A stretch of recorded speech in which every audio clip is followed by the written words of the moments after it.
Dun, dun, dun, dun. Hey guys, and welcome back to Hustle Cat. I'm just kind of bored at this point, so I decided to record. Yippee! Ah, yay! And also, I have the house to myself, so I could be as loud as I want to, even though I'm not going to, because I live in an apartment building and people get pissy. Alrighty, let's continue on. Reese rolls his eyes and flops down on the long row of seats to the side of the cafe. He settles in with a spiral-bound sketchbook. I don't know why that was so hard to read, but okay. Finley picks up a large bag and trundles toward the stairs. Is there a laundry machine up there? Yeah, in Graves' apartment. He lets us do laundry there for free. Wait, Graves lives here? Yeah, duh. The third floor is his apartment. Shouldn't we see him, like, all the time? He's basically a ghost as is. He's usually out until really late at night and leaves pretty early in the morning. I don't think he sleeps. I bet he sleeps in a fancy coffin. I just mean he's really busy. He takes care of all the administrative stuff for the cafe, after all. Well, I better get to work. That ramp isn't going to build itself, after all. Landry gives me a little wave, then disappears into the back. He's back a few minutes later with hands full of lumber and a roll of carpet. So that's why all that stuff was in the basement. Sorry, it might get a bit noisy in here. That's no problem with me. I suppose if you must. Landry and Reese go back to work. A few minutes later, I hear Finley. I peek up at the balcony and she's fiddling with a laptop or something. Everybody seems to be keeping themselves busy. Maybe I should help one of them?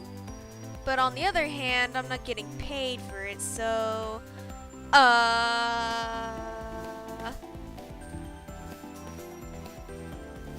don't think we should bother them. Like, they've all got stuff to do. And we also have stuff to do, so we're going to stay put and mind our business. Also, my awareness rooms guide on Steam got 3 stars as a rating, and I'm super happy because I didn't expect it to happen. So, kind of pumped. I seen it the other day and I was like, woo! Yeah! I'm gonna stay here and finish this delicious coffee before I do anything. This is my day off after all. We all get caught up doing our own thing when I hear footsteps approach from the kitchen. Why, if it isn't the big boss himself. My wonderful cat herders, I see you've been keeping the place well while I've been gone. He looks us over, but his gaze stops on me for just a second.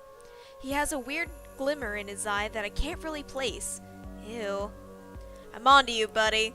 I know you have something to do with that book. You can't have just been there because you're a collector or something. Heck, it has our names on it. I don't really understand those pages since the bookmark doesn't work on them, but still, it must be something fishy. I almost said flashy. Been watching Final Fantasy VII Advent Children Complete. I have it, and if you haven't seen it, I mean, come on, it's been out for years. Reno and Rude build bombs, and Rude's like, yeah, you could say it's flashy. And it literally is when it explodes, as there's all sorts of colors. There's even a couple of fireworks. It's funny. I'm amused by it. It's one of my favorite movies. Landry, excellent work on the cat's equipment, as always. But I'm not done yet. Have you ever given me a reason to doubt? I know you'll do a stellar job. We can talk about future designs soon. Sure thing, boss. Reese, I see you've been keeping your protege in line. Keep up the good work. Of course. Nothing gets past me. The eyes and talon of an eagle. Protege? Are they talking about me? Hayes, my sweet Hayes, can I trouble you for some of your exquisite coffee? I'd be happy to. You are a treasure, as always. I hope you've been keeping well. Well... Finley! Finley peeks her head over the upstairs balcony to shout down. Come on, just come downstairs. Present!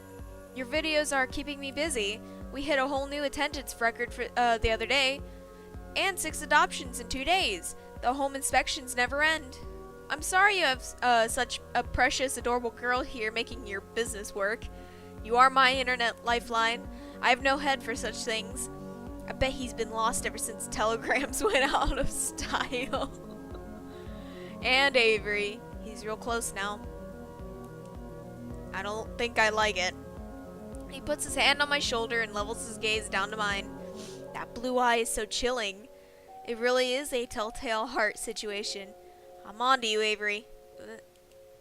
You're the fastest learner we've had here yet. I forget you're still new. I feel like he's not just talking about the cafe work. Well, I've been doing a lot of studying. So you have. So you have. He lets go of my shoulder and turns away to the rest of the employees. He definitely wasn't talking about the cafe.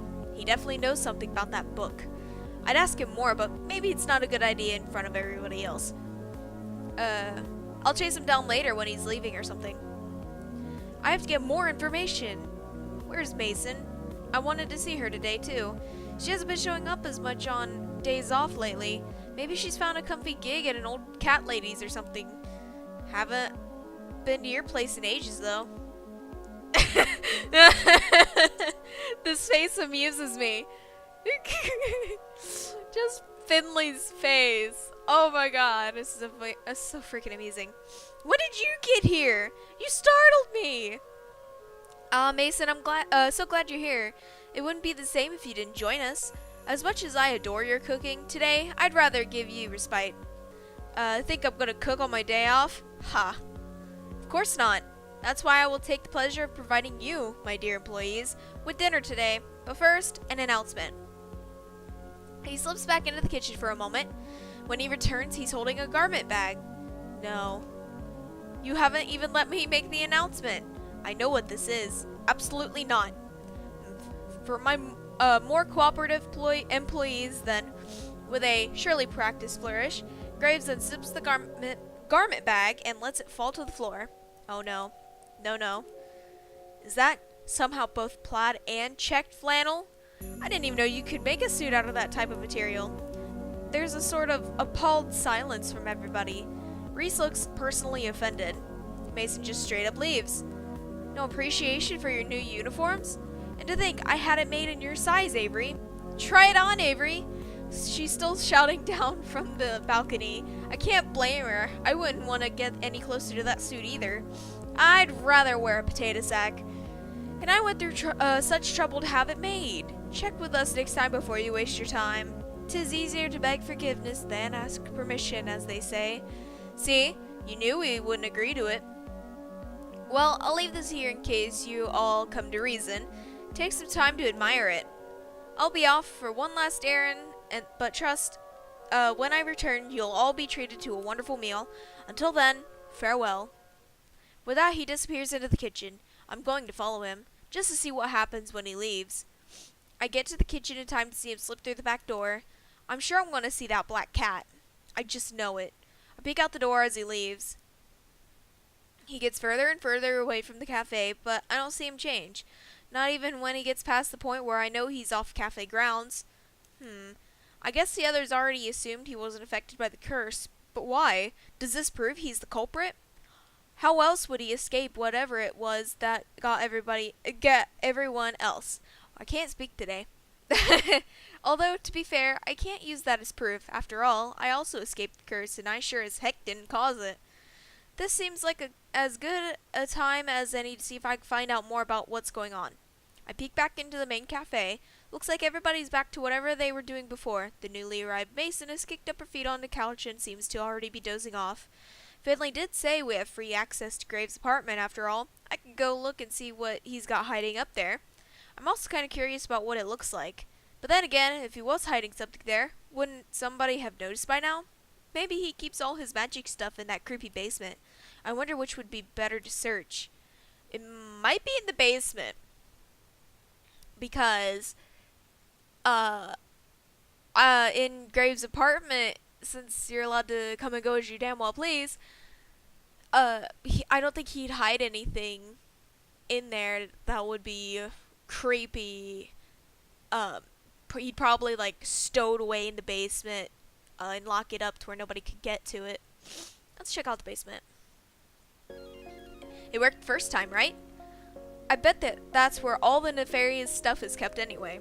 Maybe Graves is a hapless idiot caught up in someone else's plan. Maybe I'm supposed to think he's a witch, but it's actually someone else using him as cover.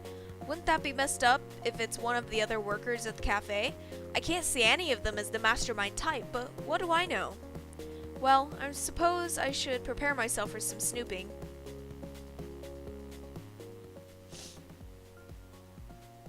Boy, this place gives me the chills. I mean it, it's like 10 degrees cooler down here than it is upstairs. Now, if I were a witch, where would I hide my witchery and witching accessories? I take a brief walk to the immediate left of the stairs, but there's nothing here but cafe and cat supplies. Maybe the bulk coffee is also ground up and used to make arcane sigils? Or maybe I'm reaching. The right of the stairs has more interesting stuff anyway. I kneel down to get a closer look at the curio filled with crystals when I hear something creaking above me. Crap. Is Graves gonna catch me? Nah, he left. I'm hearing things. I resume my hunt. Maybe these are magic crystals after all. Creak. Creak. Hello? No answer. Maybe it's my imagination. Creak. Creak. Okay, maybe it's not. I know somebody's there. Creak. Are you gonna try and sneak up on me or something? I'm not gonna fall for that. You're so noisy. Oh, it's just you. Just me. Think something was gonna get you? Can't blame me. It's creepy down here with all these specimens and things. I like it. Oh, right. Yeah, it's quiet. So, you come down here a lot? So, you come down here often? Of course, supplies are down here. That's not what I meant. I know. She's being kind of chatty, in her own way. I feel like this is the most we've ever talked. You like all this collection stuff too? Yeah. Ever look through it? Well, only a little. Find anything good? Oh, just a book. It's kind of hard to explain what it's about, I guess. I feel like I feel kind of like she wouldn't believe me if I tried to explain it now. We just barely started talking and I'm gonna bust out with, "Hey, I found a magic spell book." Nah. Boring. Look around more. Wow, I didn't take you for the snooping type. I guess you caught me doing exactly that, though. She's kind of staring now. I'm not sure what to do, so I kneel down by the curio and start rooting around. What kind of stuff did you find anyway? Here. I feel her kneel down next to me. I'm not sure if she wants me to move over or something to give her space, but she doesn't seem to mind right now. Look. She reaches over me for a weird lumpy looking rock. She rests her arm on my shoulder, then drops the rock in my hands. It's a cool rock. Turn it over. Oh, of course. Oh, it's a geode. Duh. Yeah. Out of the corner of my eye, I can see. Is she smiling? She's smiling. Just a little. Amethyst. It's really pretty. Do you like crystals? Who wouldn't? You're right. Used to collect quartz as a kid. Oh? I wouldn't have expected that. I wonder if she's into that whole healing crystal thing. Maybe she knows something about magic after all. Probably not. I'm not gonna ask, at least. She'd look at me like I had 3 heads. You don't seem the type, that's all. I bet you'd look really cool with a quartz point necklace, though. I should keep that in mind. I wonder when her birthday is. Huh, maybe. She gives my shoulder a light slap, then stands up. I'm going back up. Oh, okay. You coming? Yeah, sure, 1 second.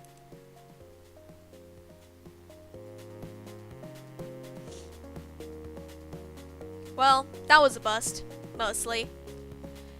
Well guys, I'm gonna end the video here. I hope you guys enjoyed the video. Don't forget to like, comment, and subscribe. I love you guys. Stay kawaii, and have fun out there.